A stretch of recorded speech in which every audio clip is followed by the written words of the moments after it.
My sister didn't hesitate. Her voice was clean practiced. It's only for family. I stood there with my phone pressed to my ear, realizing I'd just been uninvited from my parents' anniversary party, the one I helped pay for. In one sentence, I stopped being a daughter and became an inconvenience. I didn't argue. I didn't cry. I felt something colder settle in. Because if I wasn't family anymore, I wasn't obligated either, and the choice I made next would unravel everything they thought they controlled. Before I tell you how it unfolded, tap like comment where you're listening from. If you felt erased, share it. My name is Larissa. I'm in my mid-30s and I make my living as a freelance photographer. Nothing flashy, no company name worth dropping, just me, my camera, and long hours chasing light that feels honest. I've always liked work where results speak quietly for themselves. Maybe that's why my family learned early on that I wouldn't make noise even when I was carrying more than my share. From the outside, my family looked steady, respectable, the kind neighbors described as close. Holiday cards on the fridge, framed photos lining the hallway, smiles that knew how to hold for just long enough. Inside, though, roles were fixed early. My sister was the one everyone talked about. Talented, charismatic, the center of every story. My brother was the planner, the voice of reason, always explaining why things were the way they were. And then there was me, reliable, quiet, the one who made problems disappear without asking to be seen doing it. Money was how I helped, not because anyone demanded it outright, but because the need was always implied. A message about repairs that couldn't wait, bills that stacked up faster than expected, a rough patch that would only be temporary. I sent payments the way some people send apologies quickly, instinctively without wanting credit. Every transfer felt like proof I belonged. Like if I kept the foundation solid, no one would question my place in the family. Gratitude came in small doses.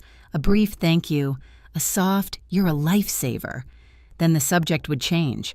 No one asked how it felt to always be the one filling the gap. No one wondered what it cost me to stay that dependable. I told myself that's just how families work. Someone has to be the steady one. When my parents' anniversary started coming up, I heard about it sideways. Not from them, not from an invitation, just hints. A comment about dates, a remark about how everyone would be together. I assumed my name was already included the way it always had been. Why wouldn't it be I'd help cover the costs? I'd supported them for years. I was their daughter. That assumption lasted right up until it didn't. Right up until I realized I wasn't part of the picture they were celebrating. And that realization didn't hit all at once. It crept in quietly, the way truth does when it's been waiting for you to catch up. By the time I understood what was really happening, it was already too late to pretend this was just a misunderstanding. The weeks leading up to the anniversary moved strangely. Nothing dramatic happened at first. No arguments, no blow-ups, just small requests spaced close enough together that I felt them before I questioned them. My sister texted one afternoon, casual as ever. She needed help covering travel costs for a relative. "It's not much," she said. The number wasn't outrageous, but it wasn't small either. I stared at the message longer than usual. Something in me hesitated. Not because I couldn't afford it, but because I was tired of pretending these asks were temporary. So I said no. Just one word, no explanation, no apology attached. The reply came fast. Not angry, disappointed. The kind that's meant to bruise quietly. She told me she didn't expect this from me, that everyone was counting on things going smoothly, that I was putting unnecessary stress on our parents during an important time. The guilt slid in on reflex. I almost gave in. Almost. But I didn't. That's when the temperature changed. Calls slowed. Messages became shorter. When I reached out, conversations ended quickly, wrapped in politeness so thin it felt sharp.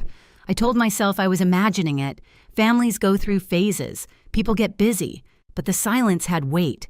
It pressed in steady and deliberate. A few days later, I finally asked the question I'd been circling.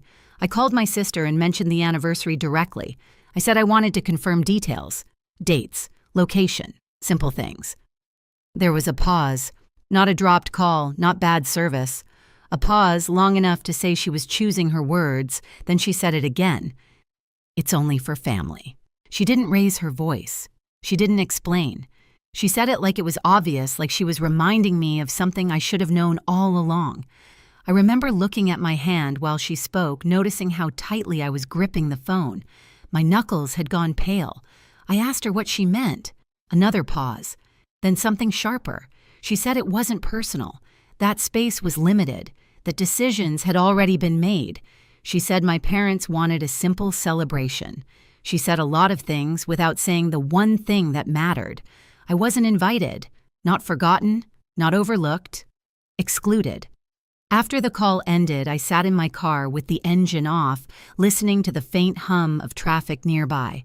I replayed the last few years in my head. Every payment, every late-night conversation where I reassured them things would be okay. Every time I stepped in so no one else had to feel uncomfortable. I thought about the guest list I'd heard mentioned, the people who made the cut, friends, relatives, neighbors, people who hadn't helped keep the lights on. That's when it landed fully. I hadn't been funding a family. I'd been financing a version of it that didn't need me present. I wasn't a daughter in that picture. I was a line item, useful, silent, replaceable. And once I saw it, that clearly I couldn't unsee it. What broke me wasn't the party. It was understanding that this wasn't a mistake, it was a choice, one they were comfortable making. That night, everything went quiet in a way I wasn't used to. Not the comforting kind of quiet, the kind that makes you notice the hum of the fridge, the tick of the wall clock, the way your own breathing sounds unfamiliar when no one else is asking anything from you. I didn't cry. That surprised me. I kept waiting for the wave to hit the anger, the sadness, the urge to explain myself to someone who might finally understand. It never came. What settled in instead was a clear, almost clinical calm. I sat at my desk and opened my laptop not to work but out of habit. The screen glowed back at me with half-edited photos, light and shadow. People framed carefully so you could see who they were without being told. I realized I'd been doing the opposite in my own life, overexposing myself so others could stand comfortably in the frame. I closed the laptop. For the first time in years, I didn't think about what I owed anyone. I thought about what it would feel like to step out of the role I'd been cast in. Not dramatically, not angrily, just quietly. The realization came fully formed if I wasn't family to them, then I didn't need to keep performing like I was. I didn't need to argue that point. I didn't need permission to stop. I packed slowly. Not like someone running away, like someone being deliberate. Camera first, the good lens, a couple of memory cards, clothes that felt like me, not like someone visiting out of obligation. I lined everything up on the bed and noticed my hands weren't shaking. I called my best friend. She picked up on the second ring. I told her I was leaving town. I didn't explain why. I didn't have to. She asked where. I said, Paris, surprising myself with how easy it was to say out loud. She didn't laugh. She didn't question it. She said she'd help me book it and told me to send my dates. That was it. No speeches, no advice, just support. Later, as I zipped the suitcase closed, I felt something shift. I wasn't choosing distance to punish anyone. I was choosing space so I could hear myself think again. The difference mattered. At the airport the next morning, the world felt oddly neutral. No one knew me. No one expected anything. I boarded the plane surrounded by strangers and felt lighter than I had in years. As the city shrank below the window, I didn't feel like I was leaving something behind. I felt like I was finally stepping towards something I'd postponed for too long. This wasn't revenge. Not yet. It wasn't even defiance. It was the first boundary I'd ever set without explaining myself. And once that line was drawn, I knew things wouldn't go back to the way they were. Because the version of me that kept everyone comfortable at my own expense didn't fit anymore. The anniversary weekend arrived quietly for me. Paris woke up without knowing anything about my family. Lights slid between buildings. Scooters rattled past cafes setting out chairs. I stood at the window of my small hotel room, coffee warming my hands, and felt something unfamiliar settle in permission. No one here needed anything from me. No one was waiting to see what I would cover, fix, or smooth over. Back home, the party was already in motion. I didn't see it, but I could picture it perfectly. My mother would have insisted on white linens. My father would stand a little too stiff in his jacket, smiling for photos. The room would be filled with people who knew our family just well enough to admire it. A band in the corner, glasses clinking, laughter rising and falling on cue, and one chair missing. I hadn't planned anything dramatic. That part matters. I didn't wake up intending to make a statement. I didn't craft a message or rehearse a line. I went out that afternoon and did what I always do when I'm somewhere new. I walked until something caught my eye. The river looked like brushed metal under the late sun. Couples leaned against the railing. A street musician tuned his instrument testing notes softly. I lifted my camera and followed the light frame by frame. I wasn't trying to capture perfection. I was looking for honesty. Later, back in my room, I edited a few shots. Nothing heavy. No captions explaining my choices. No references to home. Just images of where I was and how it felt to breathe there. When I posted them, I wrote a simple line about chasing quiet moments and letting joy take its time. That was it. I put my phone down and went to dinner alone. The restaurant was small, tables close together. The smell of bread and butter hung in the air. I ate slowly, listening to conversations I didn't understand, watching people live their own stories without intersecting with mine. For once, solitude didn't feel like absence. It felt like space. Back at the party, my absence started to echo. At first, it was subtle. A cousin leaning over to ask my mother where I was. A neighbor glancing around the room confused. Someone assuming I'd arrive late. My mother smiled through it, offering vague answers. She's busy. Work stuff. The kind of explanations that sound reasonable until they don't. Then someone pulled out their phone. My post reached the room without context. Paris at dusk. Coffee by a window. Light falling exactly where it should. The question didn't come out loud right away. It passed from person to person, soft but persistent. Why isn't she here? My sister noticed the shift before anyone said anything directly. She kept adjusting things, straightening place cards, checking on the band, smiling too brightly. Control was her comfort, and control was slipping. By the time dinner was served, the room had changed temperature. Conversation stalled. Laughter didn't land the way it was supposed to. Someone asked my mother outright why her daughter wasn't celebrating with them. My mother's answer wavered. She smoothed it over, but the cracks were visible. I didn't know any of this yet. I was walking back to the hotel, the city warm around me, when my phone started vibrating. I let it ring. The second call came seconds later, then a third.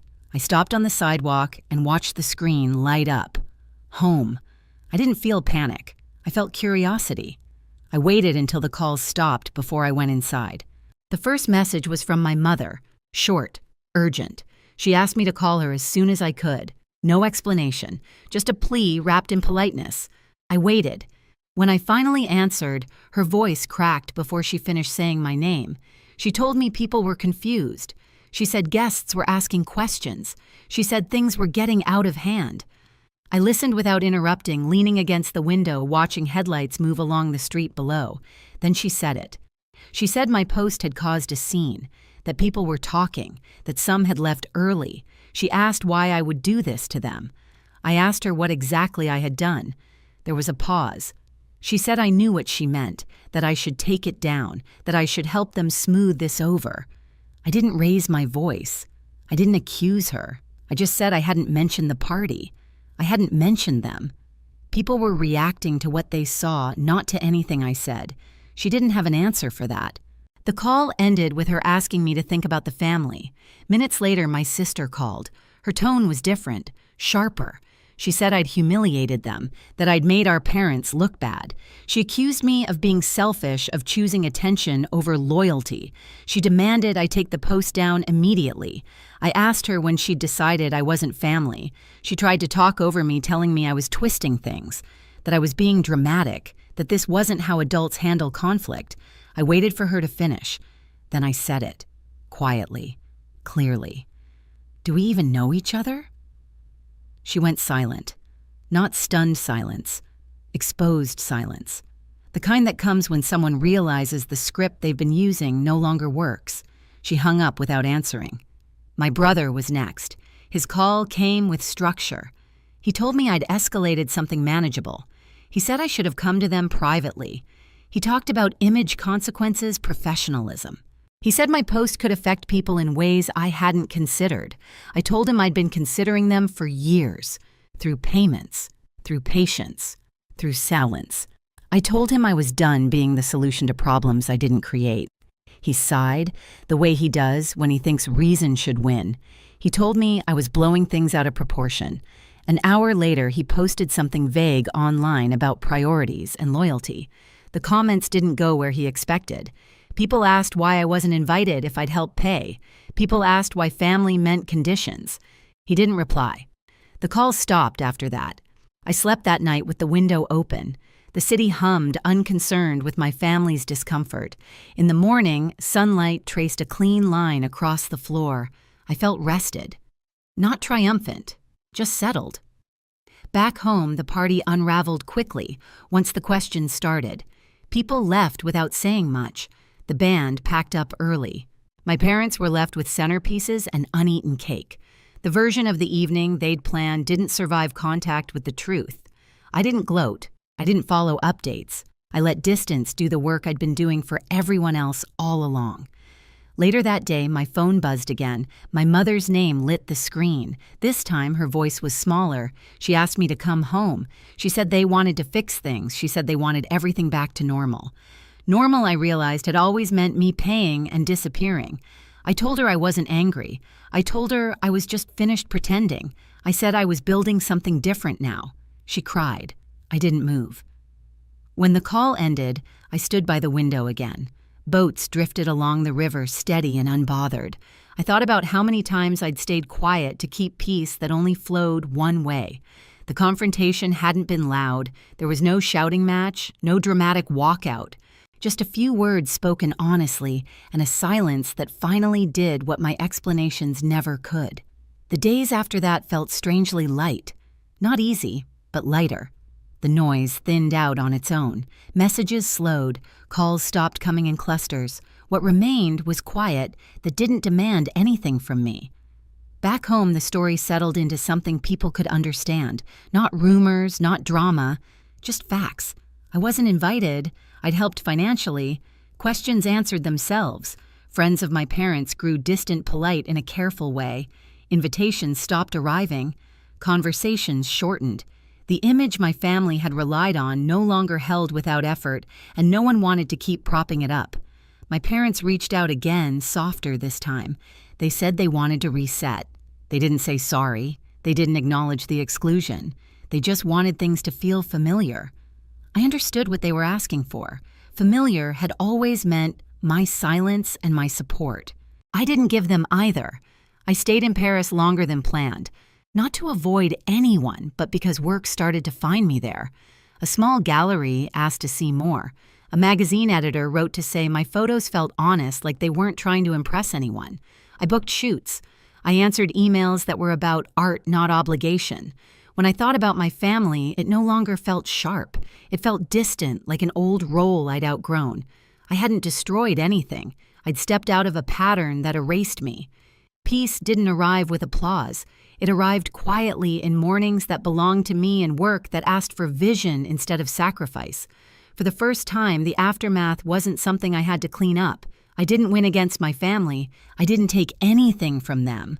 I simply stopped shrinking so they could stay comfortable. That was the real shift. Family isn't supposed to feel like a debt you keep paying just to stay included.